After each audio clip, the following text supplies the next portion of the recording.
Family Theater presents Gene Lockhart and Dorothy Warren Shows.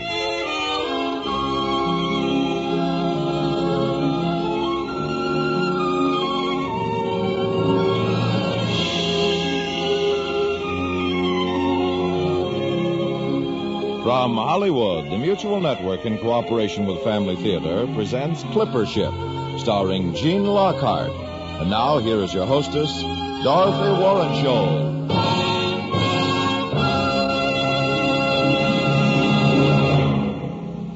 Thank you, Tony Lafrano. Family Theater's only purpose is to bring to everyone's attention a practice that must become an important part of our lives if we're to win peace for ourselves, peace for our families, and peace for the world. Family Theater urges you to pray. Pray together as a family.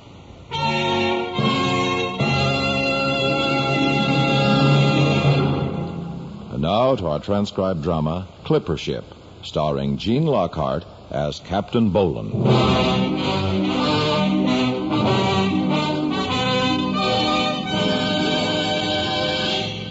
May 1849. Aboard the clipper ship Sally M., bound out of New York for San Francisco via the Cape. A fine mist dampens the leathery faces of two men standing on the quarterdeck, staring across the choppy waters at the gathering darkness. For a moment, neither of them speaks. Then the shorter and more thick-set of the two rubs his hand across his face and turns to the other. I'd say we're heading right into it, Captain. Aye, Mr. McDougal, we're in for a blow, no doubt of that. Lucky it's not a cargo of tea we're carrying this time.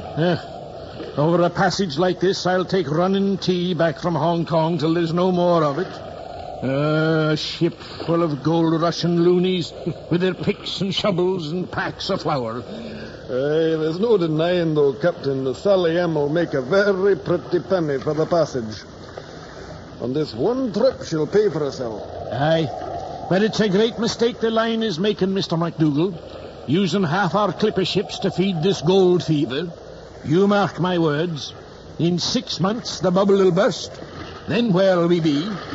We had a chance to run the British merchant fleet off the seas with these clippers. Oh, dinner fast yourself, Captain. We will yet. No, not tooling them back and forth from New York to San Francisco, we won't. And all the while, England tying up all the trade in the new Chinese treaty ports. Captain Bolan. Aye, Mr. Blackwell. Mr. Spelvan, one of the passengers, sends his compliments, sir, and would like permission to speak to you in your cabin. And who's Mr. Spelvan? Oh, you know him, Captain. I pointed him out at mess. That tall, light-haired man. He's the one that put up so much of their money for chartering the Sally M. He probably wants to tell me she's pitching a bit. And will I do something to calm the waters? Mr. Blackwell, my compliments to Mr. Spelvan. I'll see him below directly. Aye, aye, sir. Take over, Mr. McDougal. Aye, Captain. Steady as she goes. Captain Bolan? Aye. Well, then who are you, laddie? Well, my name's Billy Downs, Captain. I'm one of the passengers. Oh. My father's Enoch Downs. He's taking me to San Francisco with him. Downs? Oh, yes. I've met him. This is the first time I've ever been to sea. Ah, then you're to be excused for not knowing that it's against the rules for passengers to be topside. Well, I didn't know. I'll get right below, Captain. Oh, now, you needn't break out all your sail getting there, laddie. I'm bound below myself. Come along with me. I didn't know there were any rules about being on deck. I wouldn't have done it. Mm-hmm. I just wanted to look around. Well, now, there's no real harm in that, my lad.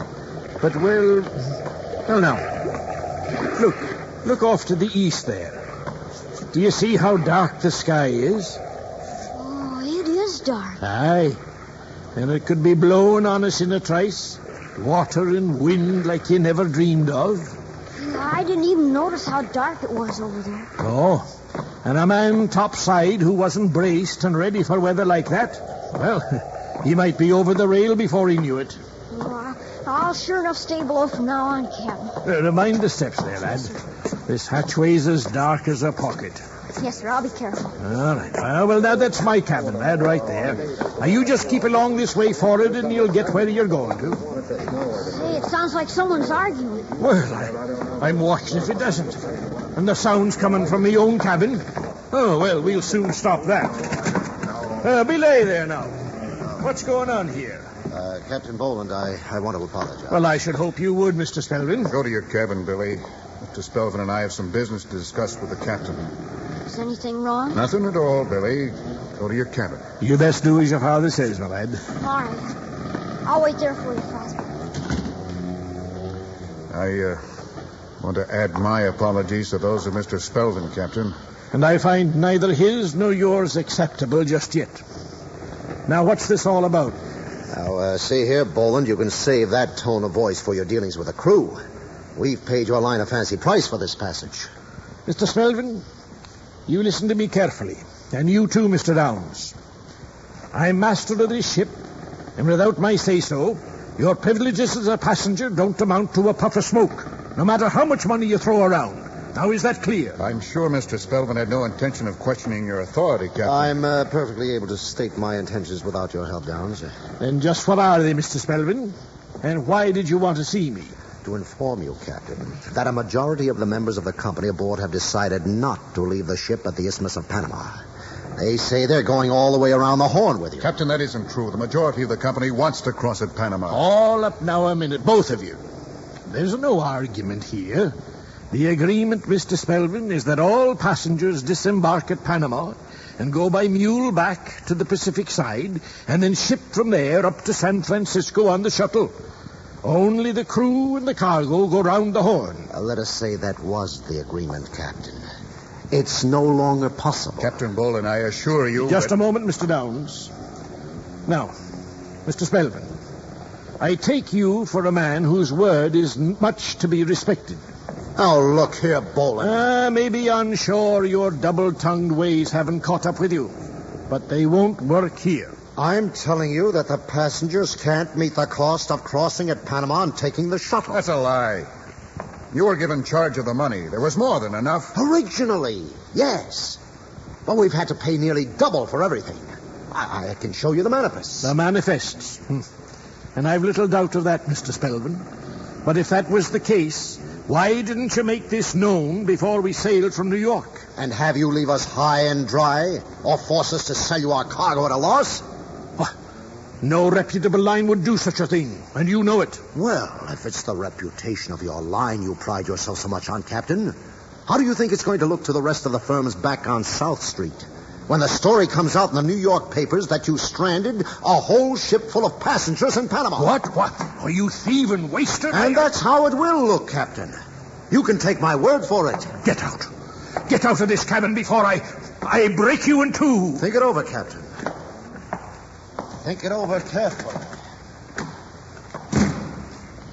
Oh, of all the slick-fisted scuds, how did any of you come to trust a land like that, Mr. Downs? I can't say about the others, Captain, but for myself, going to California seemed a chance for Billy and me to make a new life. You call chasing after gold a new life? Oh, we're not going to prospect, Captain. I'm a master carpenter. There'll be lots of work building. I've put my whole savings into tools and timber. Even so, it would have been better if you'd sent for Billy and the rest of your family after you'd got there and got yourself established. Billy's all there is to my family, Captain. Oh. His mother passed on more than a year ago. Well, it must be hard for the boy. It was, at first. But planning this voyage to San Francisco seemed to take his mind, both our minds, off it. Now, I don't know what we're going to do. Well, Mr. Downs, you must understand. It's not out of meanness that I refuse to take you and the others around the Horn. It's a grueling voyage to begin with. And then there's the matter of stores. Why, even on short rations, there's not near enough food aboard to feed 20 extra people for that long. Oh, I'm not blaming you, Captain. You know what I think? The more I turn it over in my mind, the more I'm convinced Spelvin's still got that passage money of ours with him. Aye, and I'll go far enough along with you on that to wager that those manifests he wanted to show you are forgeries. And he's likely banking on seeing us all stranded in Panama, flat broke, and him the only person with enough money to get to San Francisco. That way he could be there first to claim all the cargo when it arrived and skip us clean. From what I've seen of him, Spelvin's not above trying such a scheme. But to prove it, mister, to prove it, you'd have to lay hands on the money. I've still got a few days to Panama, Captain. If Spelvin has the money, I'll know by then.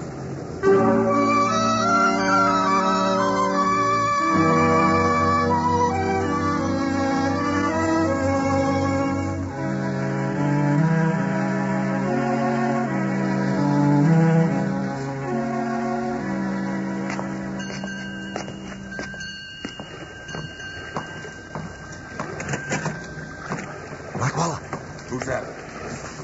it's me, Spelvin. I want to talk to you. I'm due right now on the quarterdeck to take over from the first mate. I won't keep you. Step inside a minute. Pretty nasty night, huh?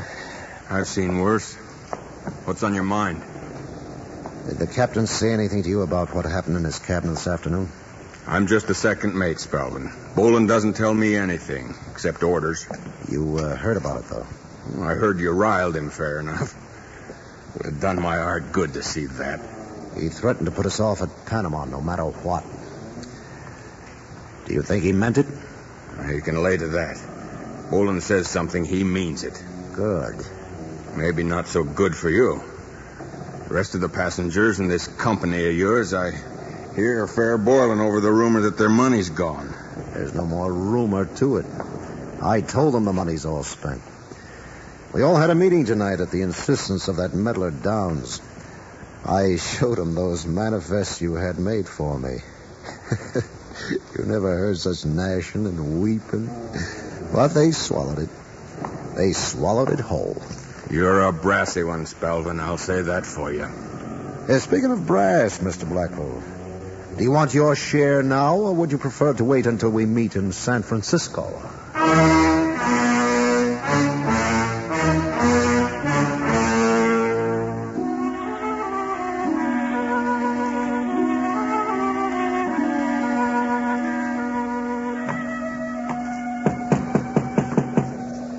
Come in. Captain Boland. Oh, Mr. MacDougall, come in. Come in now. Oh, it's more than a wee bit of a blow we're breasting out there, sir. I know. I'm going topside directly, Mr. MacDougall. Oh, there's no need right now, sir. Blackwell just took over. Sir, if it's not out of turn, this trouble among the passengers, the gold rushes. Yes, I know, Mr. MacDougall. It's a pretty mess, right enough. They've been taken, swindled, most of them out of their life savings. Aye, by that Spelvin fella, eh? I'm afraid so. Is there naught they can do? Not without proof, Mr. MacDougall. Oh, men like that Spelvin ought to be keel-hauled proper. Mr. MacDougall, I've been wondering. You know, there's no doubt that we cannot take all of these passengers around the Horn with us. But if... Yes, sir? Well, it seems to me that if they were to delegate one of their number to stay aboard with us and accompany the cargo to San Francisco to see it wasn't sold from under them before they got there... If you ask me, sir, that's a spunking good idea. Huh? Who would you think would be the proper choice? Well, that carpenter, Enoch Downs. Aye. He seems to have a firm enough head on his shoulders. Aye, sir, he does indeed. But there's that young boy of his. You couldn't very well be leaving him behind. Oh, no. We couldn't do that, of course. But it's no task signing on a little tyke of his age for a few weeks. He'll eat less food than Cookie's parrot. Oh, you've taken quite a shine to that lad, haven't you, Captain? Not a bit of it now. Not a bit of it. But he's brighter than most. Say that for the boy. Aye, and when he looks aloft to the spars and the rigging, his eyes are afire with wanting them. But I don't suppose you've noticed that. You old sea serpent. Yes. I've seen the look of him, and I know that look. I'd know it anywhere. He's fallen in love with the sea, like the rest of us. Would you want me to pass the word to Mr. Downs that he's welcome to stay aboard, sir? It might calm the others down a bit if they knew you decided to help them this way. Oh, no. No, you get some rest, Mr. McDougal. I'll do it myself. I feel a bit like stretching my legs anyhow.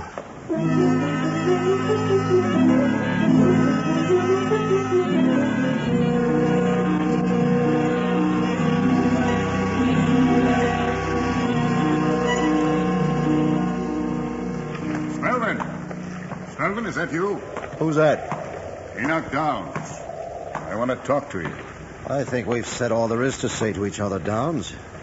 I came up on deck for some air. I'd like to enjoy it by myself.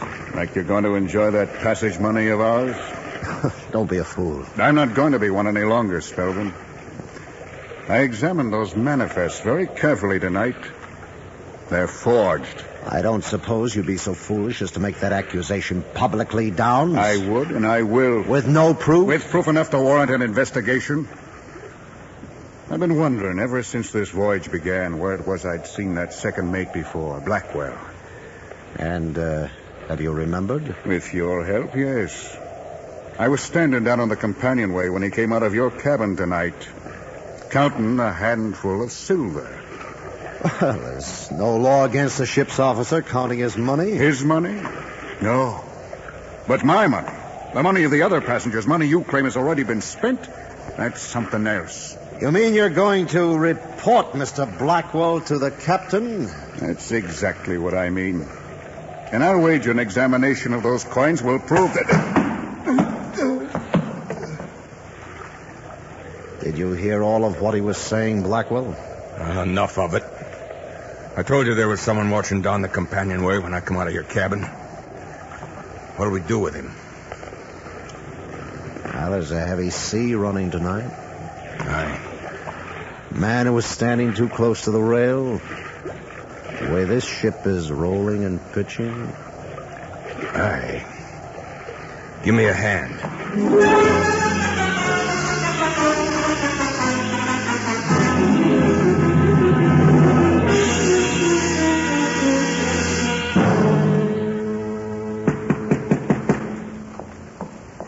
Yes? Is that you, Master Billy? Captain Boland. If your father's still awake, I'd like to talk to him for a moment. He's not here, Captain Boland. He hadn't come back since all the passengers had that meeting. Not since then? Why, lad, that's been hours ago. I know. He was all excited when he came back from seeing you this afternoon. He had every reason to be, lad.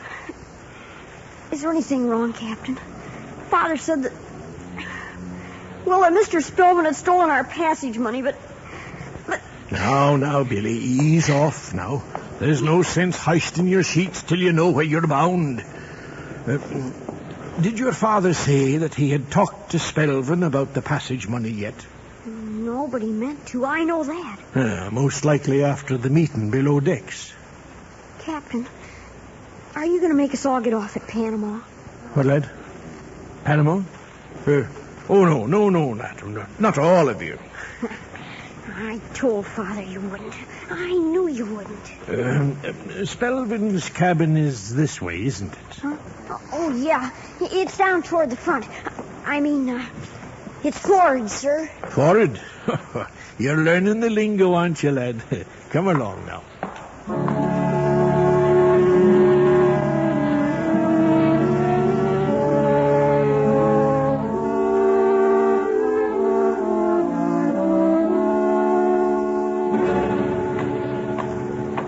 Keep back, Billy. Well, I won't forget this, Blackwell. Don't worry, Spelvin. I won't let you forget it. My price jumps about 200% for helping get rid of meddlers. Hush, lad, hush. What was that? I didn't hear anything. What are you so jumpy for? I tell you, I heard something. Rats, probably. The ship's crawling with them. Maybe. You need some sleep. I'll see you in the morning. Yeah, I do. Good night, Black.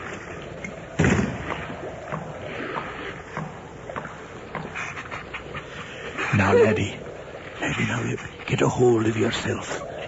Oh, my father. Now. This would happen to him. He's been killed. Now, Billy, hold on to yourself, laddie. Mr. Spillman had him killed. Lad, I give you my oath. If it's true... We've searched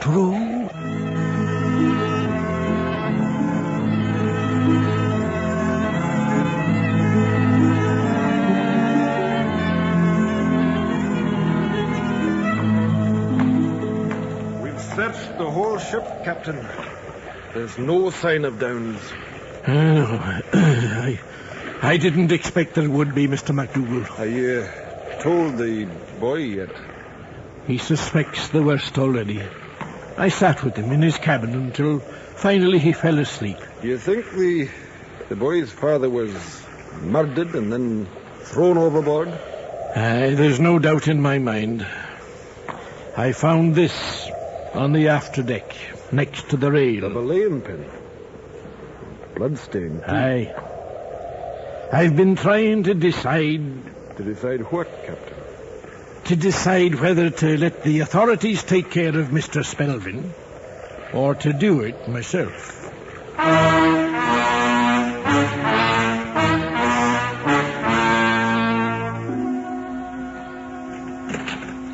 Well, come in, Captain Boland.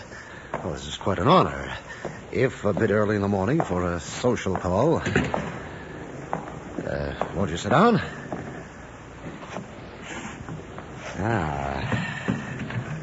What can I do for you? Mr. Spelvin, I've just been having a little talk with my second mate, Mr. Blackwell. Yes? Yes. Is that something that should concern me? He tells me that you are willing and able to pay for cooperation. What sort of cooperation do you mean, Captain? Oh, come now, Mr. Spelvin. You and I are men of the world. Even the master of a clipper ship likes to turn an extra $1 now and then. I can appreciate that, but just what will I be paying for? Well, as a starter, I can definitely assure you that the passengers you want to have stranded at Panama will be left there.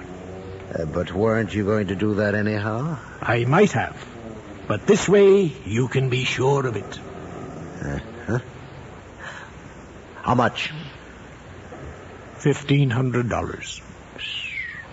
Isn't that a little high? Hardly, considering you'll have a free hand to dispose of their cargo at whatever price it'll bring. You've got a point there. I'll give you the $1,500 as soon as we've cleared port at Panama. No, you'll give it to me now. How do I have any assurance that You'll if I give it to me now, or I'll see that the ship is interned at Panama indefinitely. In which case, you will have to sell your cargo to my line at a loss. No reputable line would do such a thing. Well, Mr. Spelvin, do you pay me now, or was Mr. Blackwell mistaken about you? You'll have to take it in silver. Silver is highly acceptable. Count it out yourself. I'm surprised that the rest of the passengers didn't realize they were being swindled. The rest? Yes, I mean, besides Downs. That carpenter. He didn't have the sense to leave well enough alone. He didn't? But you talk as if he weren't around anymore. Didn't, doesn't. It all adds up to the same thing. He was a fool. Was? Was, is? No, Mr. Spelvin. You said was. That's twice you slipped. Slipped? Oh, what's the matter with you? I thought we were doing business together. I have something here in my pocket, Mr. Spelvin. What do I care what you have? This is what we call a belaying pin. Did you ever see one? Well, yes. Of course you have, Mr. Spelvin. We used them on the ship to secure the lines along the rail. And they've other uses, though. Yes? You see this straight part? It can be gripped like a club, so. Sir? And used like a club, I might add. What are you getting at, boy? A good swipe with a belaying pin, if it lands right, and a man won't know what hits him. What is this? For example, I could step around this table between us. It's not a big table. And before you knew it, lay this pin against your temple neat as you please. Oh, then what's the matter with you? And you know I'm about the only man aboard who could do a thing like that without running into trouble. Stay away from me. I could drop you like a log, Spelvin, and then tonight, when the darkness closes in, just slide you through the rails. Stop it, don't. And no one would say a word to me, Spelvin, because I'm the master of this ship. Get away! Just like you and Blackwood, Queen of Downs tonight, eh? I didn't hit him. It was Black. And who shoved him overboard? I didn't. It was Black. Do you see this belaying pin? Don't, please. No one would say a word to me, Spelvin. I didn't. Not a word, you understand? I just slide you through the rails. All right. I pushed him overboard, but don't hit me with that. Don't hit me. Mr. MacDougall! Yes, sir. You heard him? That I did, Captain. So did I. Put him in irons.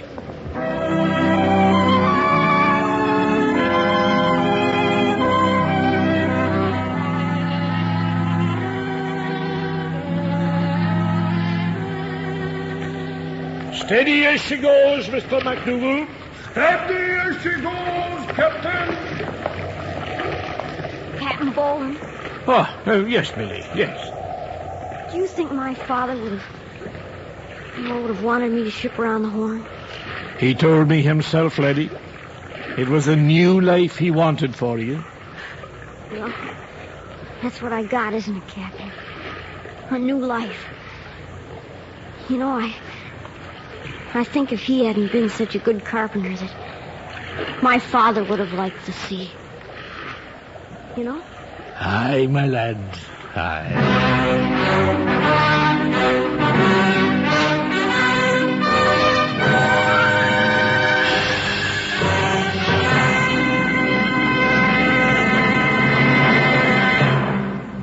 This is Dorothy Warrenshold again. You know, it's nice to meet people who are kind and happy. Of course, it isn't always easy to be that way. We all have our moments.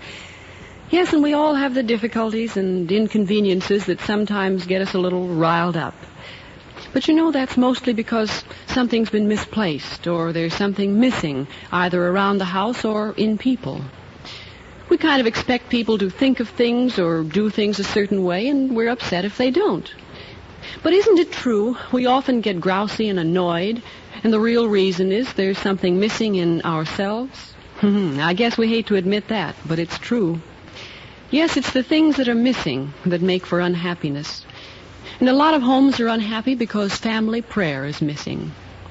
That's something worth thinking about for all of us. Because if you want a real happy home, you must have a daily remembrance of God in your home. That's what family prayer is. It's God's wonderful way to bring a family close together in happiness. That's why we believe that the family that prays together stays together. More things are wrought by prayer than this world dreams of.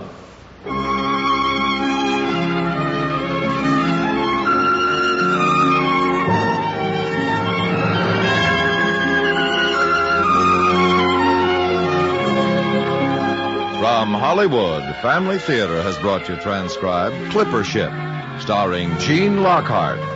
Dorothy Warrenshold was your hostess. Others in our cast were Richard Peel, Michael Hayes, Richard Beals, Lou Krugman, and John Stevenson. The script was written and directed for Family Theater by John T. Kelly, with music composed and conducted by Harry Zimmerman. This series of Family Theater broadcasts is made possible by the thousands of you who feel the need for this type of program, by the Mutual Network, which has responded to this need, and by the hundreds of stars of stage, screen, and radio who give so unselfishly of their time and talent to appear on our Family Theater stage. To them and to you, our humble thanks. This is Tony Lofrano expressing the wish of Family Theater that the blessing of God may be upon you and your home, and inviting you to join us next week when Family Theater will present Blood Will Tell, starring Gene Evans. Dennis Day will be your host. Join us, won't you?